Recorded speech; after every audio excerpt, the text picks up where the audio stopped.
Franchise ক্রিকেটের জন্ম কেন হয়েছিল বলতে পারেন? আজকের যে প্রবল প্রতাপশালী ইন্ডিয়ান প্রিমিয়ার লিগ বিলিয়ন ডলারের বাজার তৈরি করে সারা দুনিয়ায় ছড়ি ঘোরাচ্ছে, তার শুরু কিন্তু বাণিজ্যিক কারণেই, অর্থাৎ কোনো ডেভেলপমেন্ট প্রজেক্ট নয়। ইউরোপের ইংলিশ প্রিমিয়ার লিগ কিংবা আমেরিকার NBA এর আদলে ক্লাব ভিত্তিক টুর্নামেন্ট আয়োজনের আইডিয়া নিয়ে আসেন ললিত মোদি। নতুন একটা শব্দ আবিষ্কার হয়, স্পোর্টেইনমেন্ট। বিশ্বের সেরা ক্রিকেটারদের এক দলে খেলার প্রথম বৈধ প্ল্যাটফর্ম। মিডিয়া রাইটস, স্পন্সরশিপ থেকে ফ্র্যাঞ্চাইজি ফি, কোটি কোটি ডলার আয়, বিলিয়ন ডলার প্রফিট। আর এখন এই টুর্নামেন্ট থেকে এভারেজ প্রফিট মার্জিন দাঁড়িয়েছে 50% প্রায়, অর্থাৎ প্রতি 100 টাকা খরচ করে তারা বাজার থেকে প্রতি সিজনে তুলছে 150। এই প্রফিট করার জন্যই জন্ম হয়েছে ফ্র্যাঞ্চাইজি লিগ নামের বিজনেস মডেলের। কিন্তু সেই ভারতের পাশেই বাংলাদেশ গেল 3 আসরে বিপিএল থেকে ক্রিকেট বোর্ড লস গুনেছে।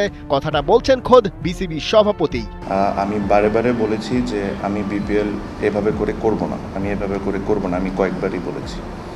এখন এখানে 2-3টা ইস্যুস আছে, এই জিনিসগুলো আপনাদের সবারই বুঝতে হবে। তামিম ইকবাল নিজের প্রেস মিট শেষ করে চেয়ার ছাড়তে না ছাড়তেই বোর্ডের সাবেক পরিচালক আসিফ আকবর অ্যাক্টিভেটেড। তিনি মানতে রাজি নন বিপিএলে গেল 3 আসরে ক্ষতিতে পড়েছে বিসিবি, চাইছেন গণশুনানি। খেলাযোগের হাতে এসেছে গেল 3 আসরের বিপিএলে আয় ব্যয়ের পূর্ণাঙ্গ নথি।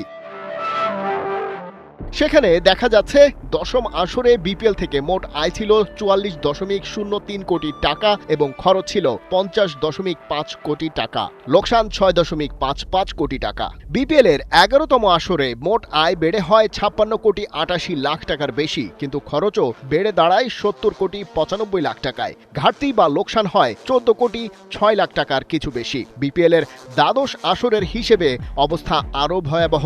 এবার মোট আয় আগের চেয়ে কমেছে 36 কোটি 11 লাখ টাকা, কিন্তু আবার খরচ বেড়ে হয়েছে 56 কোটি 2 লাখ টাকা, ঘাটতি বা লোকসান 19 কোটি 90 লাখ টাকা।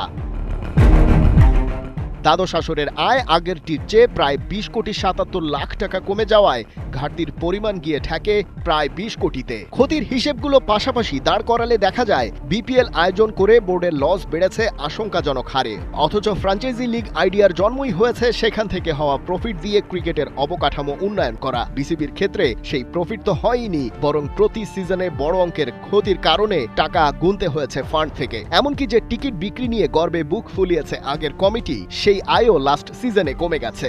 বিপিএল সবসময় কেন, কি কারণে প্রবলেমে পড়তো?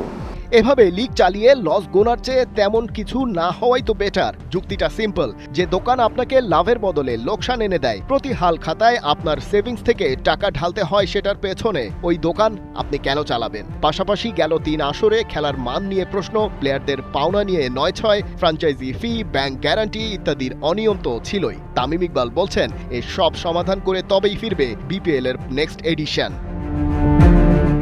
তবে এখানে একটা কিন্তু তো আছেই। তামিম ইকবাল সভাপতির চেয়ারে বসার পর প্রথম যে সিদ্ধান্ত জানিয়েছিলেন তা ছিল ঘরোয়া ক্রিকেটে খেলোয়াড়দের পারিশ্রমিক বাড়ানো। সেই থেকে এই পর্যন্ত ক্রিকেট বোর্ডের সভাপতি নয়, ক্রিকেটারদের সভাপতি হিসেবেই নিয়েছেন প্রতিটা সিদ্ধান্ত। তাহলে বিপিএল বন্ধ করে সেই ক্রিকেটারদের আর্থিক ক্ষতিতে কি করে ফেললেন?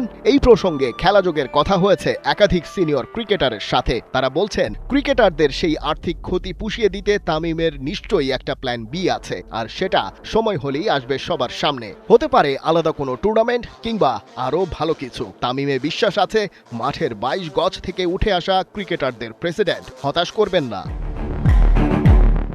খালিদ জামিল, 71।